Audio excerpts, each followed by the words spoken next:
Bonjour et bienvenue sur la chaîne Sadaka Diwali Oracle. Je suis heureuse de vous retrouver en ce jour du lundi 19 février pour les énergies de cette nouvelle semaine qui débute donc aujourd'hui, même si vous n'aurez pas la vidéo aujourd'hui, car je n'ai toujours pas eu le temps de me pencher sur les lives. Enfin, j'ai commencé, mais oh, mon Dieu, ça me paraît une montagne. Donc bon, ils arrivent, je prends mon temps, I take my time. Et donc voilà, cette semaine donc se terminera le dimanche 25 février. Alors il est possible que vous entendiez du bruit, je ne suis pas toute seule, il y a du monde à la maison et je ne vis pas encore dans un palace, donc je n'ai pas de pièces, et encore si j'en ai une pour faire cette vidéo, mais il est possible que vous entendiez du bruit, auquel cas, voilà, c'est comme ça, on fait avec les aléas, des aléas, voilà. Alors, donc pour les énergies de cette semaine, nous avons la carte du créateur, juste là. Alors cette carte du créateur ici, elle vient nous parler d'une semaine où il est possible d'activer, on va dire, son pouvoir créateur, de se brancher sur son être intérieur pour pouvoir créer ce que l'on souhaite. Nous avons eu la nouvelle lune le 15 février et nous sommes dans la première semaine où en fait les énergies elles vont être très porteuses, donc il est vraiment c'est vraiment propice en fait pour se brancher à la source, hein, donc à notre être intérieur, pour poser un peu les choses, savoir qu'est-ce qu'on a véritablement envie de créer sur cette nouvelle lunaison, mais aussi sur l'année, parce qu'on est entré dans une nouvelle année chinoise qui est l'année du chien, en même temps que la nouvelle lune. Donc c'est aussi la possibilité d'aller voir un petit peu plus loin ce que vous avez envie de créer sur du plus long terme. C'est aussi la révélation des formes pensées, donc il est possible que pendant cette semaine, il y ait des pensées que vous ressassez peut-être depuis un certain temps, qu'elles soient positives ou négatives, qui risquent de donner une forme dans la matière. Donc soyez bien à l'écoute des événements qui se passent durant votre semaine. Si les événements, encore une fois, donc là, je mets la papesse juste ici, hein, avec la notion de dualité, si les événements vous plaisent ou vous déplaisent, il est important cette fois-ci de voir en fait que chaque événement est présent dans votre vie pour vous faire comprendre quelque chose, pour vous faire évoluer, pour vous faire grandir. Avec cette carte de la papesse qui porte le chiffre 2, on a en fait, bon, il peut s'agir d'une femme, si vous êtes une femme, il peut s'agir donc de vous. Si vous êtes un homme, il peut s'agir d'une femme dans votre entourage, il peut s'agir de votre côté féminin, peu importe. Toujours est-il que cette femme, en fait, elle détient est-ce qu'on peut dire la vérité? Je sais pas. Mais en tout cas, elle sait. C'est celle qui sait, qui est à l'intérieur. C'est celle qui reçoit, en fait, les informations de la source. Celle qui sait, on la retrouve notamment dans Femme qui court avec les loups de Clarissa Pinkola Estes. J'espère ne pas écorcher son nom. Voilà, je ne sais pas si ça peut vous intéresser cette lecture, il y en a à qui ça a plu, d'autres pas du tout, mais elle parle de celle qui sait, qui peut se référer en fait à la sorcière, en fait, à la sorcière, à la magicienne, et du coup à la papesse pour moi. Avec cette notion de dualité, on a aussi cette notion, avec tout ce que je viens de dire là, de revers de médaille, c'est-à-dire à partir du moment où un événement n'est pas forcément bénéfique selon vous, appelons-le négatif, et que vous émettez un jugement, une critique par rapport à cet événement ou cette personne, là il est important de s'arrêter un instant, et c'est en effet avec la carte de l'amoureux ce que l'on peut nous suggérer, c'est-à-dire à un moment donné de faire le choix de s'arrêter pour voir l'événement avec notre cœur. ça veut dire quoi avec notre cœur? Ça veut dire avec de la compassion, avec de la bienveillance. Pas dans le sens bisounours, mais dans le sens bien voir. Et bien voir, c'est voir non pas avec les yeux et non pas avec la tête, mais avec le cœur. Ça nous permet d'y mettre de la compassion, comme je disais, il me semble que je l'ai dit, je sais plus, bon bref, avec de la compassion. Et du coup, d'avoir une sorte de détachement par rapport à la situation, par rapport à l'événement, par rapport à la personne. Et on peut faire le choix de se poser la question de pourquoi telle personne, tel événement ou situation me fait dire que, prenons un exemple, cette personne elle est beaucoup trop égoïste. Si vous êtes confronté à quelqu'un de très égoïste, admettons, vous pouvez donc faire le choix de vous arrêter, de dire ok, et qu'est-ce que ça vient me dire? Qu'est-ce que ça vient me dire le fait de rencontrer une personne qui est égoïste?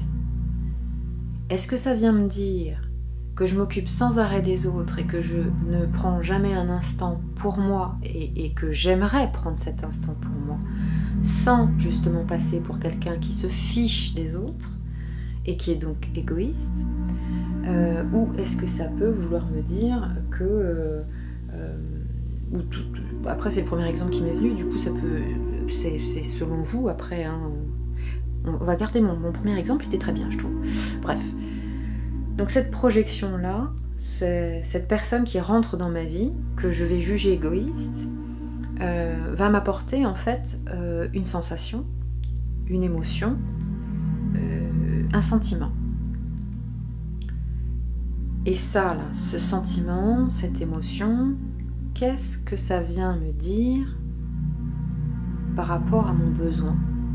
Quel est mon besoin dans cette situation? Mais mon vrai besoin. Il est possible, par exemple, que si je juge quelqu'un d'égoïste, et que je reprends l'exemple que j'ai dit parce que... comment dire, que je vais le juger égoïste parce que j'aurai la sensation si moi je l'étais, d'avoir l'impression que les autres pensent que je suis... du coup, que je ne suis pas digne de leur amour, quelque part. Si je leur montre pas peut-être que je vais m'occuper d'eux, que je vais m'intéresser à eux, peut-être qu'ils vont me délaisser, peut-être qu'ils vont m'abandonner, peut-être qu'ils m'aimeront plus. Et finalement, je ne ferai plus partie de ce clan, de cette famille, etc. Et je risque de les perdre finalement, si je suis égoïste. C'est l'exemple qui me vient actuellement tout de suite. Et avec l'amoureux, on a aussi cette idée, en fait, donc dans le choix, quand je vous ai parlé de choix, il y a donc ce premier choix de s'arrêter, de se dire ok, je vais voir la situation avec le cœur, donc je vais aller voir ce qui se passe dans mon corps, je vais aller être à l'écoute des sensations, des émotions et du besoin qui se cache derrière, du ou des besoins qui se cachent derrière.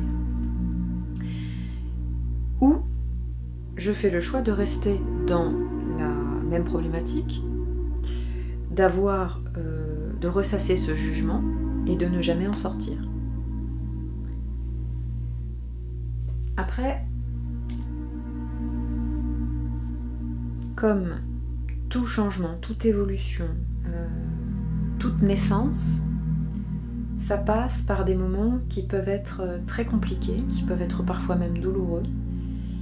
Et ça va peut-être certainement ce travail, de nous arrêter, de prendre le temps d'aller à la rencontre de nos besoins, de nos émotions, etc. Ça peut vraiment nous confronter véritablement, profondément. Et c'est un peu à l'image de cette fleur qui pousse dans la roche. Elle pousse dans un environnement qui est difficile, dur, aride, et elle a fini, malgré en fait la dureté du milieu dans lequel elle a grandi, dans lequel elle a poussé, finalement en écoutant son intuition, en écoutant son être intérieur, en écoutant cette danse avec la vie en fait. C'est un peu comme une danse avec la vie, c'est-à-dire qu'elle suit un mouvement, elle est en permanent mouvement vers la lumière, sans savoir où est la lumière. Mais elle est attirée par cette lumière et elle y va par intuition. Et ça demande du courage parce que il y a beaucoup de gens sur son chemin, et ça c'est la papesse qui vient me faire dire ça, qui peuvent très bien à un moment donné lui dire non mais ce chemin-là, c'est pas le bon, tu te trompes. Et il va être important qu'elle soit véritablement à l'écoute de cette voix intérieure, de cet être intérieur, de cette intuition, ou de ses intuitions, pour continuer à pousser dans la direction de sa propre lumière. Parce qu'avec l'étoile, on a quand même dans la représentation cette femme entièrement dénudée, donc il y a quelque chose de l'ordre d'une grande confiance et d'un grand nettoyage avec ces deux cruches, ces deux vases en fait qu'elle déverse dans une rivière. Donc il y a une sorte de lâcher prise, la possibilité d'être nettoyée, d'être purifiée. Je la vois juste à côté de la tempérance, et il y a encore une fois une notion d'eau, donc pour moi on insiste davantage sur la notion de purification, de nettoyage. Donc il est important de boire en conscience, en imaginant l'eau nous nettoyer, aller au contact de l'intérieur de notre corps pour purifier, il y a possibilité de faire du Ho'oponopono, peut-être en buvant, pour aller nettoyer nos organes, nettoyer nos viscères, aller les purifier, aller leur donner un regard aussi, les remercier pour tout le travail qu'ils font. C'est ce qui me vient là comme ça tout de suite, hein, mais par rapport à ce que je disais avant, avec l'étoile, on a une notion de chance aussi. Il y a possibilité en fait qu'il y ait dans cette semaine-ci un événement une opportunité. Un événement qui soit vraiment une opportunité. Pour la voir, il faut être à l'écoute de son intuition, sinon on va passer à côté. Donc, soyez à l'écoute des opportunités qui risquent de se présenter, qui ont la chance de se présenter à vous cette semaine. Donc voilà, on a en tout cas dans l'idée avec l'étoile une forme de ressource aussi, de trouver ses propres ressources. Et ça nécessite encore une fois, évidemment, de s'écouter. Alors, avec le chariot, je ne sais plus si j'ai parlé de la coupe, je crois pas. Je crois pas. En fait, à la coupe, on a eu l'empereur et le mât. Alors, avec l'empereur et le mât, on a cette notion, en fait, d'un personnage, qui est une personne, et qui va mener, en fait, sa vie, son entreprise, avec force, stabilité et sécurité. Et avec le mât, on a cette idée en fait d'aller construire cette stabilité en prenant la voie de la nouveauté, en prenant la voie de ce que l'on ne connaît pas forcément, ou ça peut être aussi construire sa stabilité ailleurs, ça peut être à l'étranger, ça peut être dans un voyage, quel qu'il soit, ça peut être par un contrat qui vient de l'extérieur, quelque chose qui est nouveau. En tout cas, il y a la possibilité de construire quelque chose de stable et de sécure dans la nouveauté, dans quelque chose qu'on n'a pas encore exploré. Et avec le conseil que nous donnent les cartes avec le chariot, on a cette idée justement de bâtir quelque chose en posant des actions concrètes dans la matière. Et avec le créateur qu'on a eu plus haut, il y a aussi cette idée de créateur, mais de créer avec les objectifs que l'on peut se poser par écrit, ou que l'on peut visualiser, ou que l'on peut penser à répétition.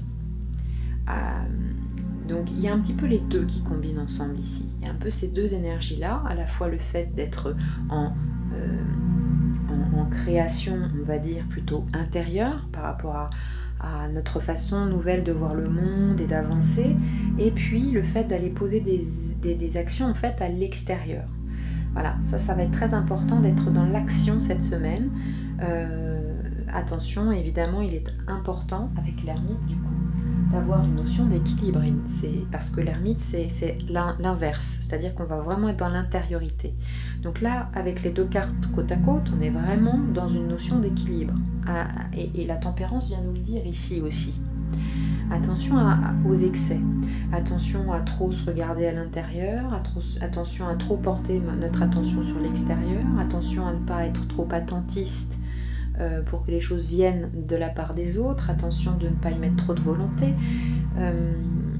Le trop ici, n'est absolument pas recommandé, bien au contraire, on va nous recommander la tempérance, d'où la carte elle-même, tempérance. Hein, voilà, c'est assez logique. Bref. Et donc avec l'ermite, il y a... Et puis, pas que l'ermite, hein, parce que c'est accompagné aussi en carte conseil de la transformation avec le tarot Zendosho, qui vient quand même nous dire que là, il va falloir plonger justement dans tout ce qu'on ne veut pas voir. Par exemple, on est en face de quelqu'un, d'un patron qu'on juge égoïste, on ne veut plus jamais le voir, bah oui, mais c'est le patron, donc on va être obligé à un moment donné d'être confronté à lui, de le voir et de travailler avec lui, sinon, c'est un exemple, c'est un exemple. Du coup, on ne peut pas du jour au lendemain, on peut pas, précis, on peut, mais dans l'exemple que je donne, admettons, on ne peut pas dire à son patron, demain je m'en vais. Voilà, admettons, on peut pas claquer la porte du jour au lendemain. On peut peut-être, mais au bout de quelques temps, mais pas tout de suite. Bon, bref. Et du coup, il y a des solutions. Cette solution, ça va justement être de plonger à l'intérieur de soi, comme je disais tout à l'heure, d'aller écouter ce que c'est en train de nous dire, de le poser éventuellement par écrit, même le poser par écrit, c'est même très très bien, d'aller le poser à l'écrit en fait, pour aller se dire, ok, là je ressens ça, là j'ai telle émotion par rapport à telle personne ou tel événement, et c'est en train de me parler de tel ou tel besoin. Ah ok, je me sens pas digne d'amour. Bon, alors qu'est-ce que je peux faire une fois que j'ai mon besoin? Alors soit je peux y mettre une demande, je peux par exemple demander plus de temps pour rendre un travail, parce que ce sera me respecter et m'aimer que de prendre le temps de bien terminer quelque chose un travail que l'on m'aurait donné, dans un temps qui me semble être le plus juste pour moi. Et pour l'entreprise, s'il s'agit d'une entreprise par exemple. C'est donc soit je formule une demande qui est claire, concise, précise. Après, si j'ai pas de demande, mais si par exemple d'un seul coup je me retrouve face à je me sens pas digne d'être aimée, bon voilà, qu'est-ce que je fais? Si je me sens pas digne d'être aimée, c'est que là il va nécessiter à un moment donné de faire cet apprentissage. Cet apprentissage de l'amour de soi, il va passer par, d'une part, le fait de s'écouter à l'intérieur, d'écouter nos sensations, nos émotions, d'être à l'écoute justement de tout ça et de prendre la responsabilité d'y répondre. Si on croit qu'on ne peut pas y répondre, on peut effectuer, par exemple, je vois ça avec la transformation, comme des rituels en fait, des rituels qui vont faire partie donc du monde matériel, qui vont nous permettre par le biais par exemple de petits bonhommes allumettes, par le fait de faire par exemple un Ho'oponopono. J'en ai trouvé un il n'y a pas longtemps qui commence par, je sais plus si j'en ai parlé, qui commence par je t'aime, pardonne-moi s'il te plaît, je te remercie, et qui moi me va vraiment très très bien, donc c'est celui-là que je pratique personnellement. Ça peut être un Ho'oponopono pour ritualiser en fait, pour se pardonner, un rituel pour se pardonner ce manque d'amour qu'on ne se donne pas à soi-même, et pour se pardonner aussi toutes les facettes, parce que je reviens avec la carte de la dualité, le tout c'est pas de n'aimer que nos côtés positifs, c'est aussi d'écouter et de considérer et d'aimer nos côtés sombres. Et on ne pourra pas complètement nous transformer, nous changer si on va taire les côtés sombres, si on va les mettre sous le tapis, et que, je prends souvent cet exemple-là, parce que je trouve qu'il parle bien, il image bien, parce qu'ils vont ressortir de façon encore plus virulente par la suite. Donc pour que les choses soient différentes, c'est à un moment donné de dire ok, je vais laisser rentrer l'émotion, je vais pas m'attarder dessus, je vais pas m'attacher sur l'émotion, par contre je vais lui ouvrir la porte et je vais écouter ce que cette émotion-là a à me dire, de quoi elle me parle, ça me parle de quoi dans mon passé, de quoi ça me parle, qu'est-ce que c'est en train de m'évoquer. Dans un premier temps, je pense que déjà ça c'est pas mal. Après, les outils, il est tout à fait possible, notamment avec la carte de l'étoile, de se demander à voix haute, et bien maintenant que j'ai analysé mon besoin, je demande de l'aide pour pouvoir répondre justement à ces besoins, pour pouvoir trouver les bons mots, faire les bons gestes, etc. Et de se laisser guider finalement. Et de le demander à voix haute, ça fonctionne. Encore une fois, c'est ce que je dis à mes élèves, Ne me croyez pas sur parole, c'est ce que dit d'ailleurs plein de personnes dans le développement personnel, mais ils ont raison. Ne me croyez pas sur parole, mais faites votre expérience. Et c'est en faisant les expériences de façon empirique, ça plaira aux scientifiques, de façon empirique, que telle ou telle chose fonctionne pour soi. Encore une fois, je me répète, une chose peut fonctionner pour quelqu'un, mais pas pour une autre personne, parce que nous sommes à la fois similaires et complètement différents. Donc, à partir de ce moment-là, demandez à voix haute quelle serait votre réponse parfaite, quelle serait votre réponse la plus qui vous correspondrait le plus pour telle ou telle situation, tel ou tel événement ou face à telle ou telle personne. Et avec la tempérance, on a aussi cette notion de temps. Donc, il va être nécessaire à un moment donné d'accepter que si vous montez une entreprise, si vous êtes dans une relation qui peine à démarrer, qui peine à se matérialiser, à se concrétiser, peut-être qu'il y a besoin de temps. Les choses, c'est comme la carte du courage qu'on a eue tout à l'heure avec la plante qui pousse. On a besoin de temps pour que le travail se fasse de façon subtile, là où on ne le voit pas, en fait, on ne le perçoit pas encore, on n'est pas encore présent, et pour qu'on puisse enfin se dire « Ah bah tiens, regarde, là ça a changé, les événements ils ont bougé ». Ben, il y a tout un laps de temps, et d'abord les choses elles se font dans l'indicible, dans l'invisible, elles ne sont pas perceptibles. C'est seulement au moment où le changement il est là que on peut acter le changement. Ah bah ça y est, là ça a changé. Oui, parce qu'on le voit, il est dans la matière, il est descendu dans la matière, il s'est densifié. Donc avec l'abondance, là j'ai mis la carte de la transformation qui correspond à la lame de la mort dans le tarot traditionnel. On a cette idée que pour accéder d'une certaine manière à cette notion d'abondance, il va peut-être falloir justement couper certains liens liés à notre passé, liés très souvent à l'inconscient collectif, de tout ce qui a été engrangé dans nos cellules, dans notre matrice depuis des siècles et des siècles. Donc il est important de comprendre justement cette notion d'importance du temps, de patience pour que les choses, voilà, comme on le dit souvent, Rome ne s'est pas fait en un jour. Une ville ne se bâtit pas en un jour. Eh bien nous pouvons nous bâtir, nous pouvons nous construire sur le long terme, pas après pas, étape après étape, petite marche après petite marche. Parce que si on fait du 4 à 4, on va être essoufflé. Après ça dépend des gens, il y en a qui vont être essoufflés au bout de la deuxième, puis d'autres au bout de 100 mètres, quoi. Bon bref, mais à un moment donné, 4 à 4, c'est pas possible, on n'y arrive pas. Petit pas, par petit pas, et on monte la montagne sans même s'en être rendu compte. Et une fois qu'on est en haut, on se dit « Oh la vache, j'ai parcouru tout ça, moi ?» Bah oui, tu as parcouru tout ça. Bravo. Donc, voilà, l'abondance, c'est une notion de circulation, donc il va falloir que ça circule à l'intérieur de vous. Si ça ne circule pas à l'intérieur de vous, entre vos émotions, votre joie de vivre, votre cœur là qui rayonne, votre plaisir de faire, d'être, et votre tête, avec les pensées qu'elle nourrit, etc. Là, s'il y a des blocages sur un de ces niveaux, il n'y aura pas de communication entre vos trois centres, hein, les trois centres de gravité, avec le bassin, le plexus, et qui correspond du coup à la région du cœur, et votre tête en fait. On a trois zones. Ces trois zones, et il est important qu'elles fonctionnent en corrélation, qu'elles fonctionnent ensemble, et non pas les unes contre les autres.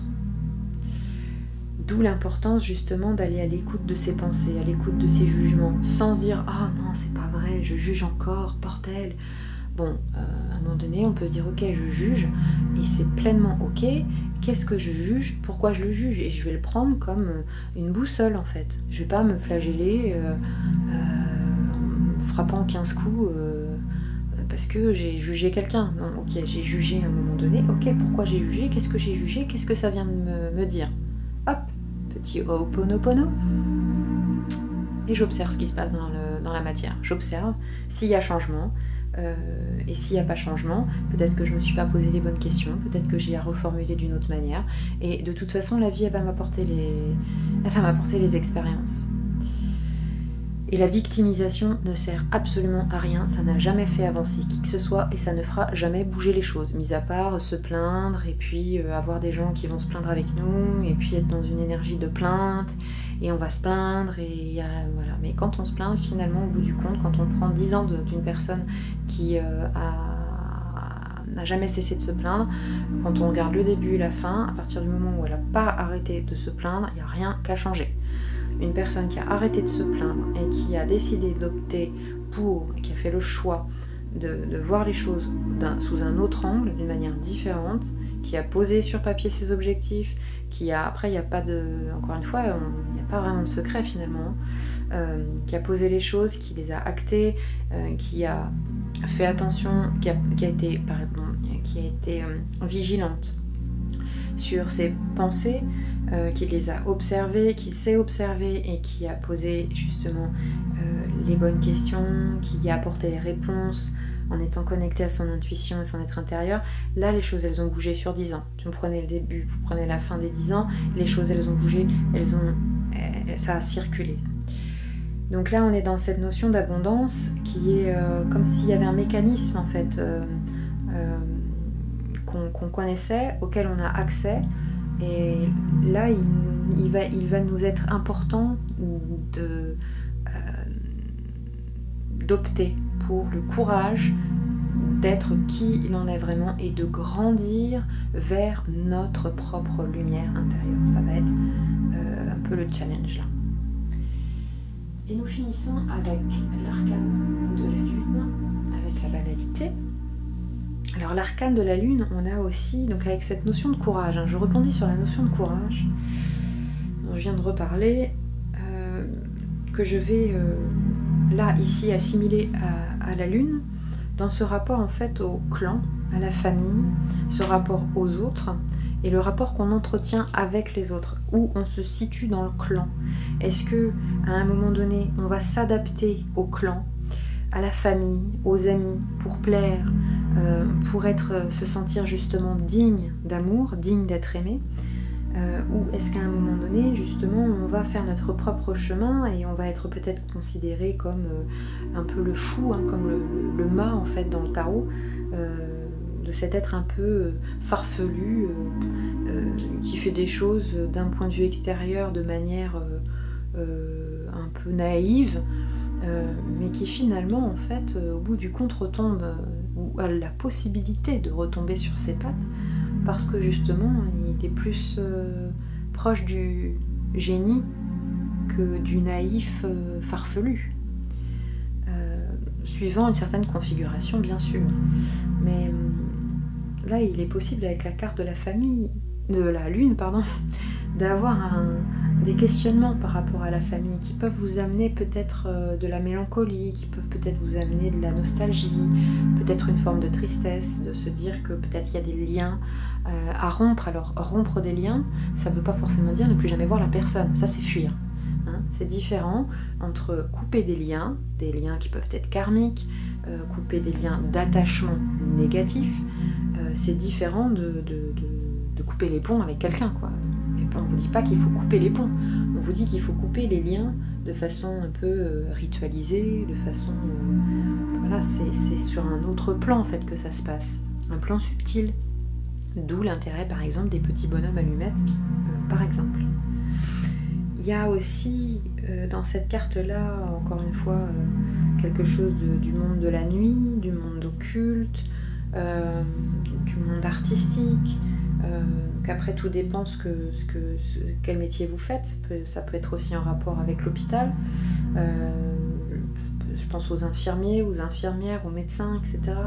Il y a quelque chose de l'ordre du soin collectif, etc. Donc je ne sais pas si ça vous parle, j'en sais rien. Après ça dépend qui regarde évidemment, mais là je reviens aussi avec la tempérance sur cette notion du coup de cycle, comme la lune. Les choses sont cycliques, donc c'est important aussi d'assimiler ce mode en fait de cycle, et avec la banalité de vivre chaque instant en y mettant tout votre cœur, même si vous êtes dans la contrainte. De faire les choses en y mettant de la gaieté, en y mettant de la joie, en y mettant de la légèreté. Et de rendre un événement de votre vie qui justement est plutôt de l'ordre de la contrainte, eh bien plus guiré, plus joyeux. Ça peut être par exemple, j'en sais rien moi, mettre une musique qui vous entraîne et qui vous plaît quand vous faites la vaisselle. Ça peut être... Moi c'est ce que j'ai dit cet exemple parce que ça fait un petit moment en fait que par exemple, en fait je regarde, j'ai pas la télé, mais du coup je regarde des fois des séries et du coup je vais mettre devant ma fenêtre là, pendant que je fais la vaisselle, du coup je mets une série, puis je regarde ma série et je vois pas le temps que je passe à faire ma vaisselle, mais je suis... après j'ai pas dit que ma façon de faire était la bonne, hein. Là pour le coup c'est ma façon à moi d'apprendre à transformer une contrainte que je détestais profondément faire, ça c'est bien clair je pense, en quelque chose qui m'apporte un instant de relaxation, quoi.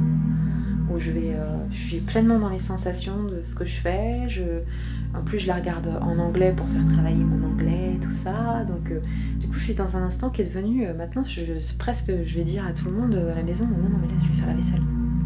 Je vais la faire la vaisselle. Non, je ne viendrai pas faire la vaisselle chez vous. Enfin voilà, tout ça pour dire que c'est mon petit exemple que je vous donne. Voilà.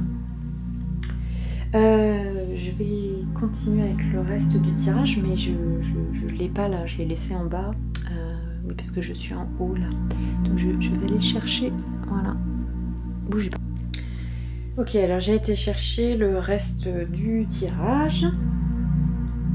Donc là je vais dérouler un peu l'histoire que ça me raconte. Donc là on voit le battleur qui initie un mouvement pour créer de la nouveauté dans sa vie. Donc là ça vient faire écho au mât que nous avons eu dans la coupe avec l'empereur. Donc on se lance sur quelque chose de nouveau. Alors soit on va être confronté, ou on a été confronté, ça je ne sais pas, dans la notion du temps, je ne sais pas, à quelque chose qui peut-être a suscité un excès de colère qui aurait détruit quelque chose, peut-être une relation, peut-être une entreprise, quelque chose, un excès de colère, un excès d'émotions, des émotions qui auraient à un moment donné tout foutu par terre, quoi, et on aurait dû tout recommencer à zéro. C'est ce qu'on a avec le mât et la mort. On a juste ici, que vous voyez pas bien, mais qui sont là. Hein. Et finalement, en fait, ce monde qui s'écroule, mais qui s'écroule par différentes raisons, parce que là, j'ai pris l'exemple d'une personne qui aurait été débordée par ses émotions. Mais il pourrait s'agir aussi très bien d'une personne qui apprend à maîtriser, au contraire, ses émotions, d'une certaine manière à laisser tomber l'ego, hein, et à recommencer sur des bases qui sont totalement nouvelles, qui vont lui permettre de voir les choses de façon totalement différente. Et du coup, avec la justice derrière, quoi qu'il en soit, dans ces deux schémas que je viens d'exprimer, juste derrière, on a la justice avec le soleil. Donc il y a vraiment quelque chose de cet ordre, comme si d'un seul coup, on avait trouvé une forme d'équilibre, où on va vers cette forme d'équilibre, à partir du moment où justement on laisse cette part d'ego, on ne tue pas l'ego, hein, on ne tue pas l'ego. L'ego, il ne meurt pas, on ne tue pas l'ego, d'accord? Si on tue l'ego, on se suicide, donc non, on ne tue pas l'ego.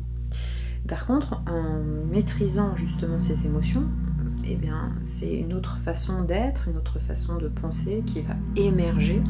Et cette autre façon d'être et de penser qui va émerger va nous permettre de reconstruire les choses de façon beaucoup plus équilibrée, en fait. D'être dans un monde, pour nous, qu'on va créer, qui sera plutôt de l'ordre de la bienveillance, encore une fois dans le sens de bien voir. Pas dans le sens monde de bisounours, tout le monde il est beau, tout le monde il est gentil. dans le sens de bien voir. J'analyse la situation, je pose des actes à poser, je réponds à mes besoins, je clarifie mes demandes, je pose mes objectifs et j'avance vers, justement un peu comme la carte du courage là, vers ma lumière intérieure. Voilà. Ensuite, nous avons...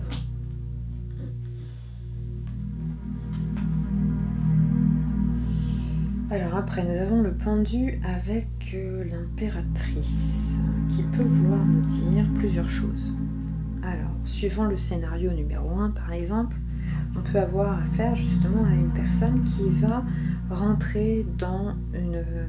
Je pensais par exemple aux infirmiers ou aux infirmières tout à l'heure. Quelqu'un qui est dans l'ordre du soin en fait, de la guérison et qui va donner de son temps sans sacrifice aux autres et qui va s'ouvrir sur le monde, qui va répandre en fait sa propre bienveillance sur le monde et qui va récolter... Alors avec lui... Ah, ben voilà... qui va récolter, donc, disais-je, 3 points de suspension finissant la phrase, avec le diable et le pape, on a vraiment cette idée, en fait, d'unir à la fois le monde matériel et le monde spirituel. Et c'est là où, d'un seul coup, l'empereur fait irruption avec l'assimilation, l'intégration de ces deux polarités, du monde matériel et du monde spirituel, comme fusionnés. Donc ça, c'était le scénario numéro 1. Scénario number 2. Avec le scénario number 2, là on pourrait avoir une personne qui peut se sentir dans le sacrifice si elle n'est pas justement dans ce travail-là, en fait. Donc revers de la médaille, ce qui veut dire qu'à partir du moment où je parle de revers de médaille, c'est-à-dire qu'on peut très bien, à un moment donné, être dans une face, et à partir du moment où on voit ce que ça a à nous dire, pouf, ça va passer dans l'autre. De façon magique, hein. Instantané presque. Plus on va avancer dans le travail, plus ce sera instantané. Donc à partir du moment où je suis dans le sacrifice, où j'ai l'impression en fait que je crée, que je suis la mère de tout le monde, que je m'occupe de tout le monde et que j'en peux plus et qu'à un moment donné j'ai envie de fuir, j'ai envie de partir, de toute façon ça me rattrapera. Ça me rattrapera et ça me fera travailler justement par rapport à cette notion d'excès. Et je serai à un moment donné amenée à faire un travail, quoi qu'il arrive, de pardon. C'est en fait cette notion de compassion qui vient notamment par le pardon, qui va nous apporter cette forme de stabilité. Parce que si on n'a pas cette notion-là, et si on reste dans l'excès, et si on a besoin d'une personne extérieure pour nous pardonner, déjà et d'une, ça veut dire qu'on se pardonne jamais, qu'on est toujours en guerre contre soi. Donc, qui dit on est en guerre contre soi, dit là, ici, on a un empereur plutôt du côté dominateur, du côté prédateur, du côté autoritaire, dictateur. Et on revit en boucle la même et les mêmes situations. Donc, on peut avoir un sentiment de sécurité quand on fait le dictateur à l'extérieur, mais pas à l'intérieur. Si on est obligé de passer par ce dictateur pour imposer ses lois, c'est que profondément, on est dans l'impuissance à l'intérieur de son corps, à l'intérieur de soi. Donc, sachez que si on est dans le scénario numéro 2 à un moment donné et qu'on se sent débordé par les événements, qu'on a envie de tout plaquer, tout quitter, qu'on est en pleine dépression, que ça va pas, qu'on n'en peut plus, qu'on est en excès constamment, il y a toujours possibilité de revenir sur j'arrête, j'analyse, qu'est-ce que ça me dit, qu'est-ce qui se passe, où j'en suis, mes émotions me parlent de quel besoin ici n'est pas assouvi, est-ce que je me sens frustrée, insatisfait, est-ce que je me sens en colère, est-ce que je me sens emprisonnée, est-ce que je suis sous le joug du désir d'être aimée au point de vouloir plaire à tout le monde plutôt qu'à moi-même. Et est-ce qu'il ne serait pas judicieux à un moment donné de se poser la question si que je tienne ou non compte des autres, est-ce que je me trouve juste? Voilà. Question éventuellement à se poser. Voilà. Bon, en tout cas, voilà ce que je peux en dire par rapport à cette histoire qui est déroulée par rapport à ces cartes. Donc bon, je vais m'arrêter là. On va s'imaginer que le scénario numéro 1 sera notre scénario. Et puis si c'est le scénario numéro 2, eh bien ça va nous faire travailler et ça va nous permettre justement d'aller travailler sur... Enfin travailler, pas travailler. Bas les pattes. Pourquoi bas les pattes? Je sais pas. Pas travailler, mais d'aller voir, d'aller regarder, et puis de s'accepter là-dedans en fait, s'accepter dans ce que l'on ressent et dans ce que l'on est, de s'accepter dans ses imperfections, de s'accepter et de trouver notre juste milieu pour pouvoir nous ouvrir sur le monde et réaliser que le monde matériel et le monde spirituel, eux aussi, ne font qu'un. Eux aussi fusionnent et ne sont pas séparés. Tout du moins, encore une fois, il s'agit ici de ma lecture suivant mes valeurs et suivant qui je suis. Voilà. J'espère que ça vous aura été utile. Je vous remercie de m'avoir écouté et de me suivre. Je remercie tous mes abonnés. Je suis ravie de vous avoir sur cette chaîne avec moi. Bientôt des lives. Bientôt. Mais vous serez avertis sur mon Facebook. Ça fait un petit moment que je mets plus l'adresse du Facebook, donc du coup je vais le remettre comme ça. Quand je ferai des lives, du coup je pourrais dire hey, live dans 10 minutes, ou live dans 1 heure, ou live dans 2 jours, je ne sais pas, mais bon bref, vous serez au courant tout du moins. Donc je mets le lien en dessous de ma vidéo. Vous avez également mon mail pour les consultations, en sachant que là je n'ai plus de temps du tout. J'aurai du temps seulement à partir de la semaine du 5 mars, 5-6, le 6 je crois, à partir de la semaine du 6 mars, donc voilà. Je vous remercie et je vous souhaite une excellente semaine. À très bientôt.